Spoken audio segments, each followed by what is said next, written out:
네, 미중 간 무역 갈등을 해소하기 위한 실무급 무역 협상이 오늘 밤 워싱턴에서 열립니다.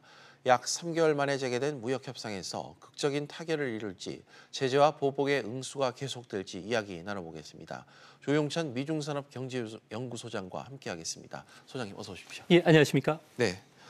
지난 6월 이후 중단됐던 미중 무역 협상이 이제 재개가 오늘 밤 됩니다. 강경 자세를 고수하던 중국이 태도를 바꿔 먼저 손을 내민 배경이 궁금한데 어떻습니까?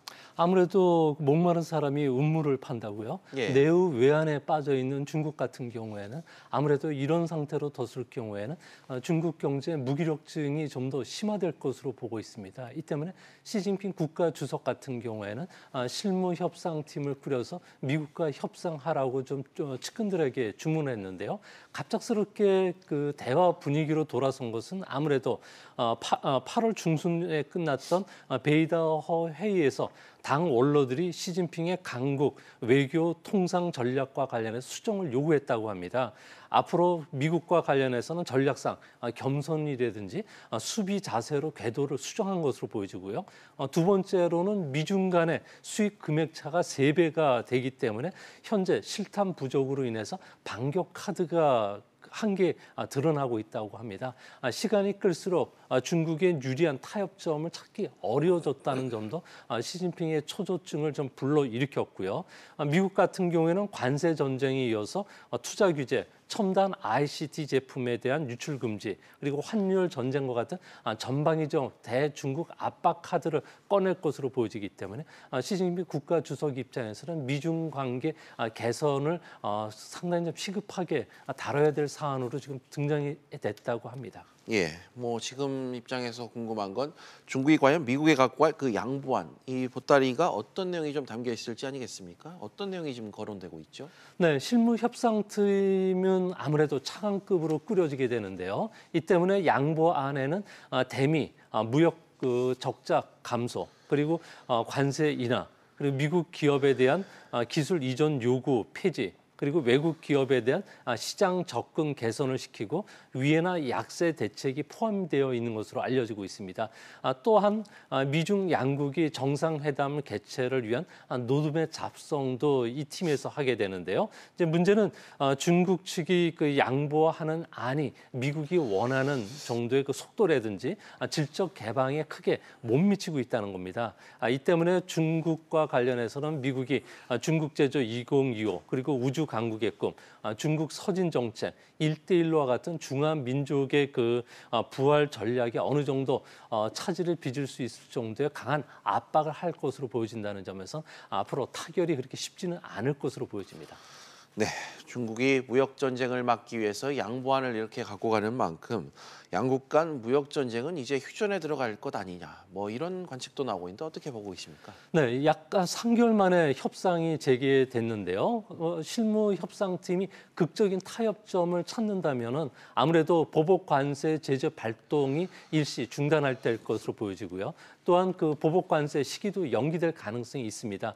하지만 제가 보기에는 무역 협상 타결은 낙타가 바늘구멍을 통과하는 것보다 더 어렵다고 보여지는데요. 아무래도 이같이 보는 근거는 협상의 참석자들이 차관급입니다. 실무 협상이기 때문에 아무래도 협상 권한이 없다는 점입니다. 지난 5월 달에 있었던 부총리급 협상안도 트럼프가 거부를 했었는데요. 이 때문에 트럼프 같은 경우에는 중국과의 무역 협상에서 많은 진전을 기대하지 않는다. 무역 분쟁을 마무리하는 별도 시간표가 없다고 했는데요. 아무래도 이는 2천억 달러의 제재 관세와 중국이 내놓는 양보 카드를 맞바꾸는 협상안에 대해서는 트럼프 입장에서 양날의 칼이 될 수가 있기 때문에 그렇습니다. 대응을 잘못했을 경우에는 미국의 경제, 정치, 사회적 불안정 요인이 작용될 수가 있는데요. 아무래도 양보안을 받아들이면 소비자들이 어떤 영향을 끼칠지, 그리고 러스트벨트라든지 그리고 중간 선거의 그 경합주의 지역에 어떤 경제적 효과를 가져오는지를 좀 더 면밀하게 살피는 이런 속도 조절을 하지 않을까 보여집니다. 그렇군요. 또 일각에선 오는 11월이죠.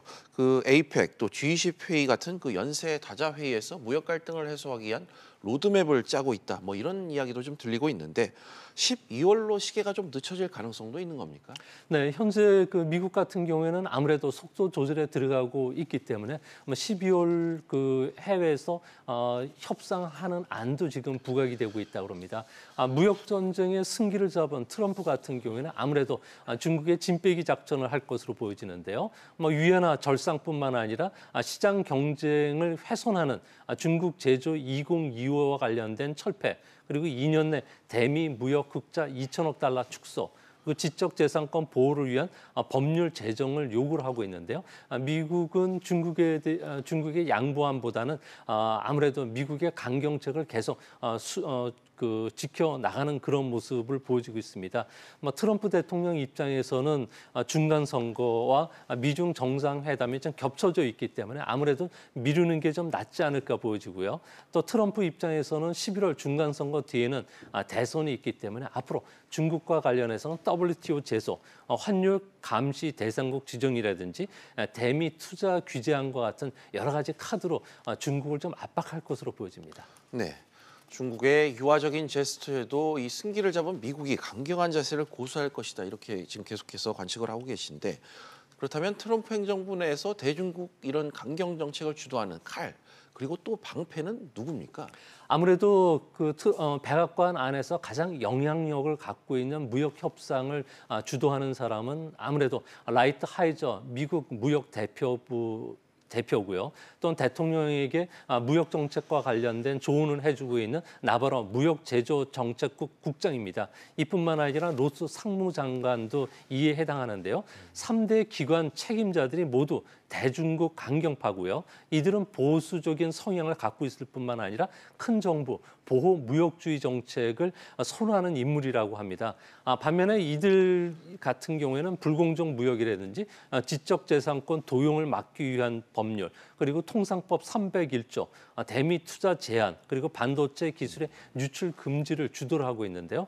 이 때문에 국제협력파인 뮤누신 재무장관, 그리고 커들러 국가경제위원장보다는 아무래도 발언권이 좀 세지고 있다고 합니다. 네. 만약 미중 무역 협상이 다시 실패할 경우 실탄이 부족한 그 중국 입장에서는 미국에 대해서 어떤 보복 조치를 취할 카드가 있습니까? 네, 중국 같은 경우는 관세 이외의 대응책을 벌써 논의하고 있는데요. CCTV라든지 인민일보 같은 경우는 연일 애플 때리기에 지금 나서고 있고요. 중국에서 미국 제품 불매 운동을 지금 부추기는 그런 모습을 보여주고 있습니다. 미국 제품 불매 운동에 들어간다면 500여 개 미국 기업들이 중국에서 판매하는 2,219억 달러 정도의 경제적 손실이 발생하게 되고요. 중국인 관광객은 미국의 300만 명이 매년 330억 달러를 쓴다고 합니다. 이 두 가지만 가지고도 미국에 2,549억 달러의 타격을 줄 수 있기 때문에 이를 좀 언급하는 그런 분위기라고 합니다. 하지만 실제적으로 중국이 취할 수 있는 방법은 현실적인 보복 카드가 별로 없기 때문에 위에나 하락을 유도한다든지 미국 부동산 매각 방법이 현재는 가장 유력하게 떠오르고 있다고 합니다. 특히 조금 전 위안화 하락을 유도할 것이다 이런 언급을 좀 해주셨는데 무역 협상을 앞두고 도널드 트럼프 대통령도 좀 중국이 통화를 조작하고 있다 계속 주장을 하고 있어요. 터키 쇼크가 최근에 있었는데 위안화 하락 속도도 빠른데 과거 위안화 쇼크가 재현될 가능성도 좀 있습니까? 네, 위안화 같은 경우에는 미중 통상과 관련된 마찰이 심화됐던 4월 17일부터 한 10% 정도 하락하고 있는데요. 이 때문에 현재 위안화는 좀 하락 분위기를 타고 있습니다. 아무래도 신흥국 통화 위기가 계속 찾아오고 있기 때문에 아무래도 중국 외환 당국 입장에서는 위안화 하락을 용납하는 그런 추세로 들어가고 있는데요.